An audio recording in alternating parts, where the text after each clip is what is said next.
The purpose of this lab is to first observe the trajectory of a star that is orbiting a black hole with the unknown mass, then calculating that unknown mass through the trajectory. The mass of the black hole will then be used to determine the initial velocity that another mass, a spaceship, will need to have in order to successfully fly around the black hole without any intermediate force. The models used in this lab, the star, the black hole, and the spaceship, were analyzed or modeled through a GloScript Python code. The fundamental principles of Newton's second law and Newton's law of universal gravitation were used in this lab. Overall, the result was that the calculated mass of the black hole was 1.9 times 10 to the 34 kilograms, and the initial velocity of the spaceship needed to successfully orbit around the star without crashing was negative 3.0 times 10 to the 7 in the x direction and 1.7 times 10 to the 7, 1.0 times 10 to the 7 in the y direction. To take a look at the physics ideas behind this experiment, the following equations were used. First, the net force acting on the star was calculated through the calculation of dp dt, or the change in momentum or the change in time, and the gravitational force equation was algebraically manipulated to find the mass of an unknown black hole, represented by m1. Then, to calculate the initial velocity required, the position update formulas for Newton's second law were used to guess and check the initial velocity that was required so that the calculated positions at each time interval did not collide with the position of the black hole.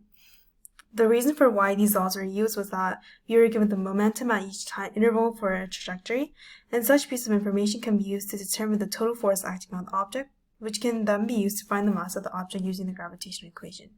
The mass of the spaceship, black hole, and the star was chosen as the force acting between these three masses would cause a change in position of the star and the spaceship and result in an orbit that can be used to calculate different elements of the system.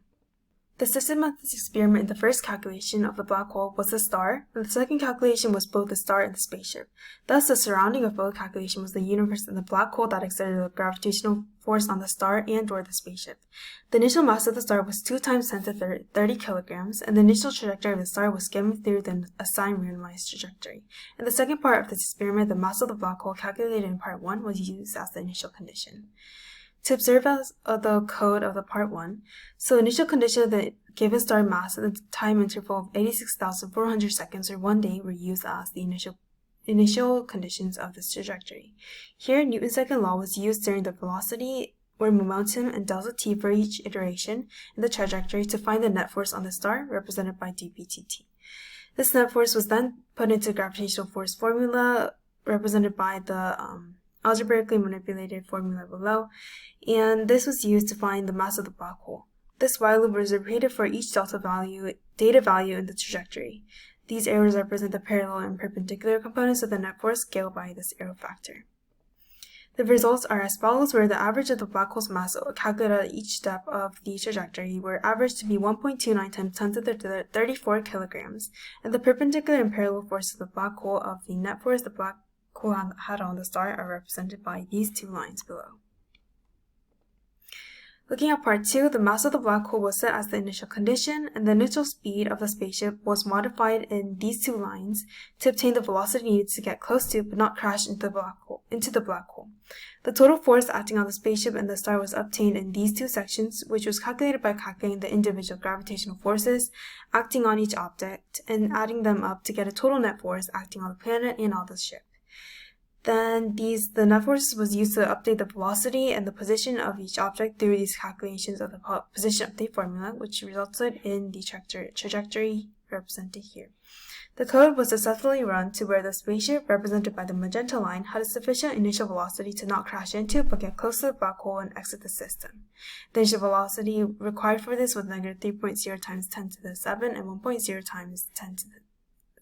7 meters per second. Because this experiment did not involve a model that the computer code predicted, there are no comparisons to be made. However, one possible source of error could have been in the averaging of the black hole's mass, where the average could have not been the best representation of the mass, as well as rounding issues that could have later caused deviations in the calculation of the initial velocity in part 2.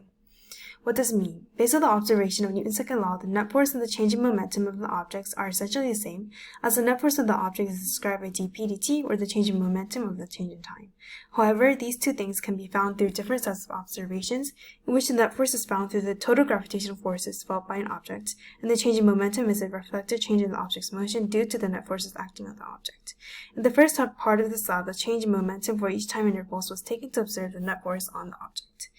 What if the trajectory of the spaceship were to be one that fully orbits the black hole, the initial velocity required would be negative 1.5 times 10 to the 6 in the x direction, 1.0 times 10 to the 7 in the y direction, and this trajectory is shown below. Thank you for your time in watching this video.